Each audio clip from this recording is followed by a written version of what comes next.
আরেকদিকে মনে হচ্ছে আপনি এখন বাড়ি না গেলে মাসিমা সত্যি খুব রাগ করবেন। আপনি যদি বলেন আমি না না, আপনি আর থাকবেন না, আপনাকে আমার দিব্যি কিন্তু।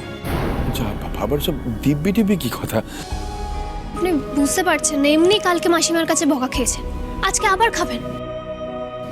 ফড়িং যখন বলছে তখন তুমি এখন বাড়ি যাও বাবা। আসলে কাল রাত্রিরে তো তোমার সঙ্গে কথা বলা হলো না, বুঝতেই পারছো বাড়ির যা পরিস্থিতি। তুমি আর একদিন এসো কেমন? আমি নিশ্চয়ই আসবো আঙ্কেল। হ্যাঁ বাবা এসো, তোমাকে দেখলেই বোঝা যায় তুমি বেশ ভালো ছেলে। ফড়িং এর জন্য তুমি কোনো চিন্তা করো না।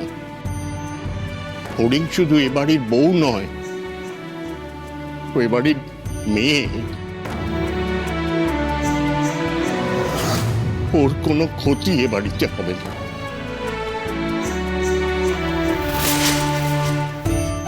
একটা কথা মনে রেখো, বাবু যত অন্যায় করুক ফড়িংয়ের কোনো কষ্ট হবে না। আমি তাহলে আসি, আপনি সাবধানে থাকবেন আর প্র্যাকটিসে যাবেন কিন্তু। বলছি তো যাবো, আপনি বাড়ি যান, গিয়ে বিশ্রাম নিন, আর একদম চিন্তা করবেন না। বেশ, আসছি আমি আঙ্কেল, আসছি।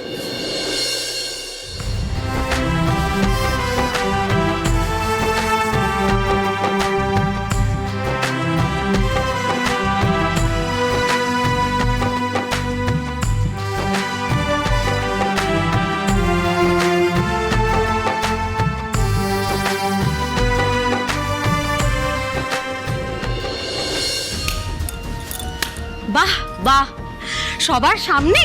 সবার সামনে কি? এই আবার কি নতুন যাত্রাপালা শুরু করলে তুমি? আমি শুরু করলাম না, তুমি ফড়িং। জ্যাঠাই, আপনারা সবাই আমাকে বদনাম করছেন, আর এদিকে আপনাদের বাড়ির যোগ্য বউ তার দাবি যে তার স্বামী বেঁচে রয়েছে, আর এদিকে বাইরের একটা ছেলেকে ডেকে লীলা করছে। Stop it! এ বাড়িতে কেউ এভাবে কথা বলে না, তুমিও বলবে না। হ্যাঁ সেই তো, সবই আমার দোষ। অব্রর কি হয়েছে, কোথায় গেছে কিচ্ছু জানি না, নিজেকে যে কি অসহায় লাগছে আমিই জানি।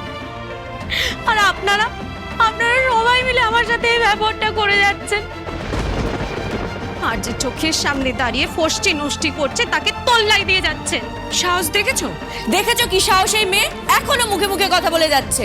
আমি খবরদার, তোমাকে আগেও বলেছি আবারও বলছি, আমাদের বাড়ির বউ সম্পর্কে একটা খারাপ কথা তুমি কিন্তু বলবে না। অফিসার, টাকা খুঁজে পেলেন? না ম্যাডাম, এখনো সব টাকা পাইনি, খোঁজা চলছে। খুঁজুন খুঁজুন, খুঁজে বার করুন।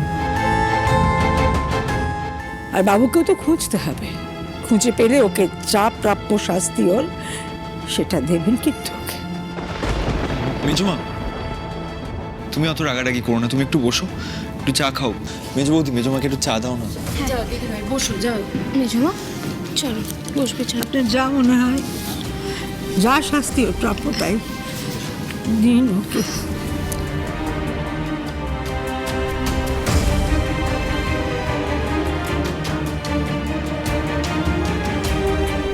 সবাই বলতো না যে বাবু আমার খুব ভালো ছেলে, আমি বাবুকে খুব আগলে আগলে বড় করেছি, কারোর সঙ্গে মিশতে দিইনি।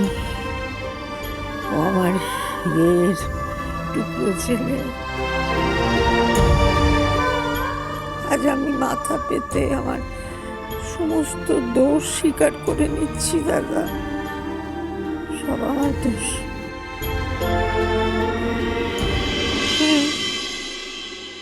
আপনারা না ওকে অ্যারেস্ট করুন।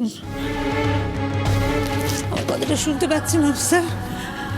বাবুকে খুঁজে বার করুন, করে ওর যা শাস্তি প্রাপ্য ওকে তাই দিন, সেই শাস্তি দিন ওকে।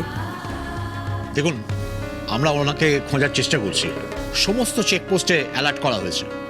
আপনার ছেলে এই শহর ছেড়ে পালাতে পারবে না। স্যার, আপনি দয়া করে এই মেয়েটিকে অ্যারেস্ট করুন, ওকে জেরা করলেই অনেক কিছু জানা যাবে। ও যদি সত্যি ব্যাংকবাবুর বউ হয়ে থাকে, যদি সত্যি ওর কোনো খারাপ মতলব না থাকে, তবে ব্যাংকবাবুর স্ত্রী হিসেবে আমি আপনাকে বলছি আমি ওকে ওর জায়গা ছেড়ে দেবো।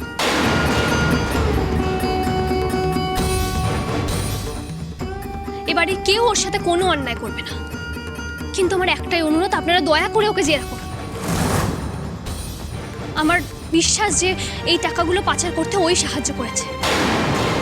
ব্যাংকবাবু নিজে এখানে আসতে পারছে না বলে ওকে এখানে নিজের বউ সাজিয়ে পাঠিয়েছে, আর মিথ্যে মিথ্যে কয়েকটা বিয়ের ছবি তুলে পাঠিয়েছে। কিন্তু দেখুন, আমি গ্রামের মেয়ে হতে পারি, তবে সিনেমা সিরিয়ালে আমি এসব অনেক দেখেছি। তোমার সাজটা কিন্তু বেশ বউ বউ হয়েছিল, ভালোই মেকআপ করো তুমি। এই তুমি না একদম বাজে কথা বলবে না ফরিং। স্যার স্যার আপনি আমার কথা বিশ্বাস করুন, ও বাজে কথা বলছে। এনারা সবাই আমাকে ফাঁসাতে চাইছে, বিশ্বাস করুন আমি কিছু জানি না। আর আপনি আমাকে নিয়েই যান বরং। আপনি চলে গেলে ওরা আবার আমার উপর মানসিকভাবে অত্যাচার করবে। আমাকে নিয়ে যান স্যার, আমি কিছু জানি না। দেখুন, আমরা সবার কথাই শুনবো, আপনার কথাও। যান, ওনাকে নিয়ে যান।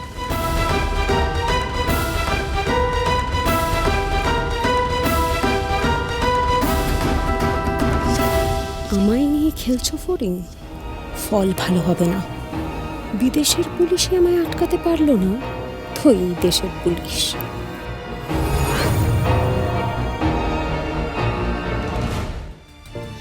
স্যার, আপনার কাছে আমার একটা অনুরোধ আছে। হ্যাঁ বলুন। এই মেয়েটিকে কোনো রকম জোর করবেন না। ও যদি কিছু বলতে না চায় তাহলে সসম্মানে ওকে বাড়িতে ফিরিয়ে দেবেন। কি বলছো এসব? কি কথা বলছো তুমি? আর কি বলছিসটা কি তুই?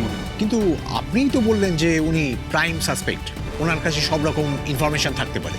আমি এখনো তাই বলছি, কিন্তু দেখুন আপনি যদি ওকে ফিরিয়ে দেন তাহলে ও ভাববে যে পুলিশ ওর সাথে আছে,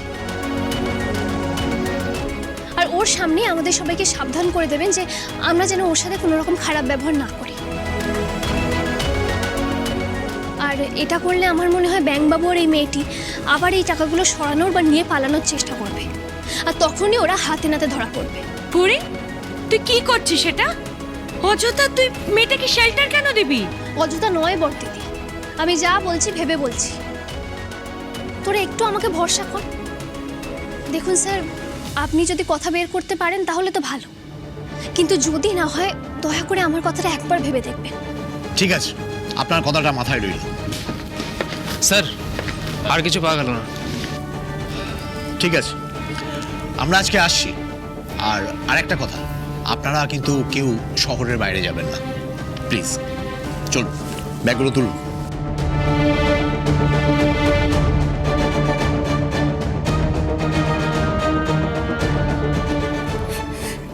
ছেলেটার জন্য প্রাণপাত করলাম সারাটা জীবন জুড়ে, সে আজকে এই প্রতিদান দিল। কেঁদো না মেজবু, যা হবার তা তো হয়ে গেছে। আমি তো যোগ্য মা হয়ে উঠতেই পারলাম না। এরকম করে কেন বলছো মা? দেখো আমার দিকে, আমরা তোমার কেউ নই। বলো না, শুধু ব্যাংকবাবুই তোমার ছেলে। সেই মানুষটা ভুল করেছে বলে তুমি ভালো মা নয় কেন? বাড়িতে তো আরো এতগুলো ছেলে রয়েছে, তারা তো এরকম কিছু করেনি। সমু দাদা, সাগর দাদা, মেস দাদা, এরা কত ভালো। হাতের 5টা আঙুল তো সমান হয় না। ব্যাংকবাবু শুধরে যাক, ফিরে আসুক, আমরা শুধু এইটুকুই চাই। ঠাকুরের কাছে প্রার্থনা করো, ঠাকুর যেন আমাদের সেই প্রার্থনাটা পূরণ করে।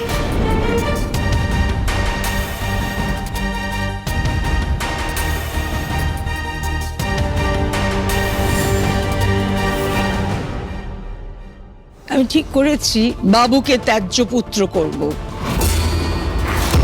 তুই এই বাড়িতে না অভ্রদীপ চ্যাটার্জির বউ হিসেবে থাকবি না, তুই আমার মেয়ে হয়ে বাড়িতে থাকবি। প্রয়োজন হলে আমি ফড়িংয়ের আবার বিয়ে দেব। আমাদেরকে আর কোনো রকম ভাবে দেরি করা চলবে না, বিয়ের ব্যবস্থাটা তাড়াতাড়ি করতে হবে। কার বিয়ে? তো